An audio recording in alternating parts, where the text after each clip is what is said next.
মুসলমানরা রাজপথ ছাড়বো না।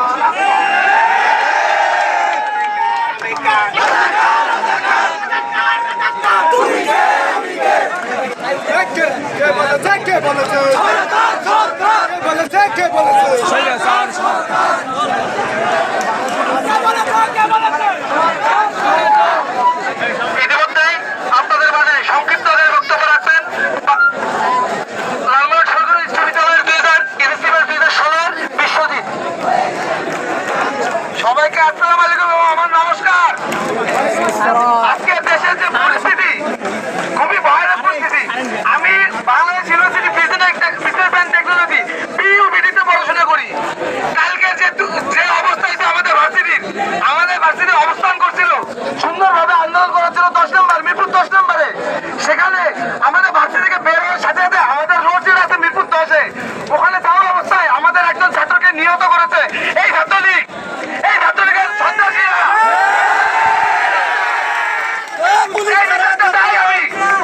আমাদের আরো 10 জন থেকে 30 জনের মতো অসুস্থ হয়ে গেছে এরকম মারামারির উপরে।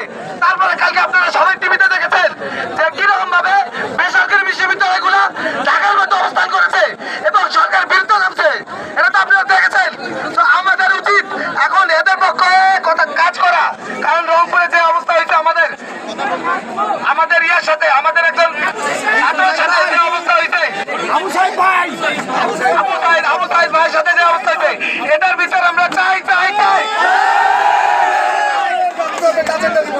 আমাদের পার্শ্ববর্তী জেলা রংপুর এবং আমাদের বিভাগ, এটা আমাদের রক্ত। আমরা রংপুরের মানুষ, আমাদের অধিকার আমাদের ভাই, এসব আমাদের বোন। তো এদের বিরুদ্ধে যেই আসবে তাদের আমরা লড়বো। আমি আমার বক্তব্য এখানে শেষ করছি।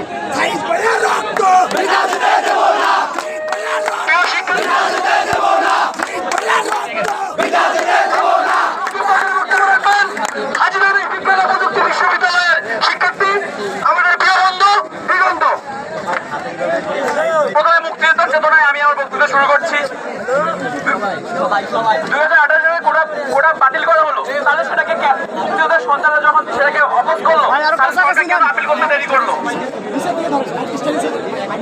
যে সরকার আপিল করে সে সরকার এখন আমাদের কোটার বিরোধিতা যাচ্ছে।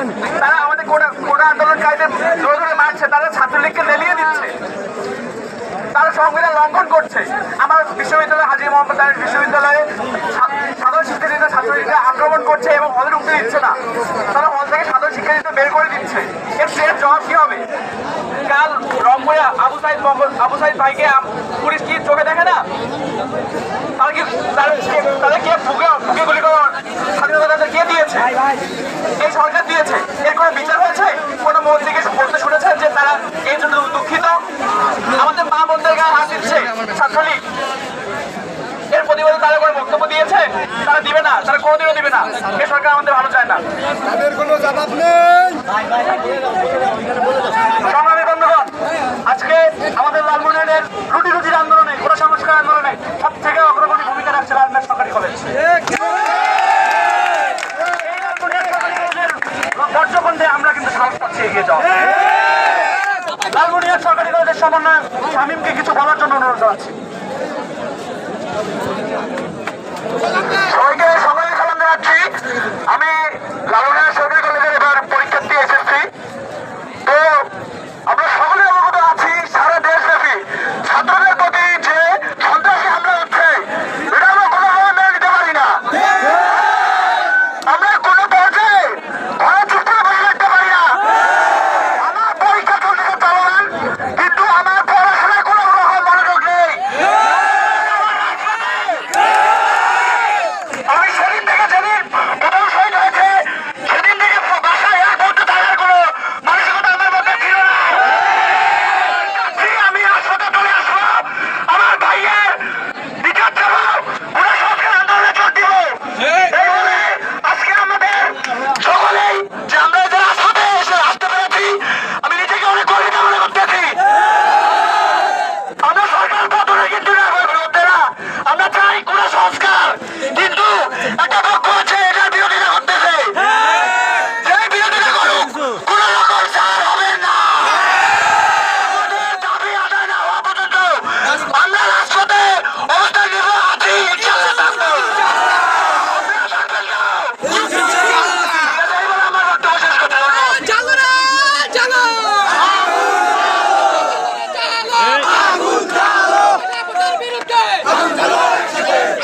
হলো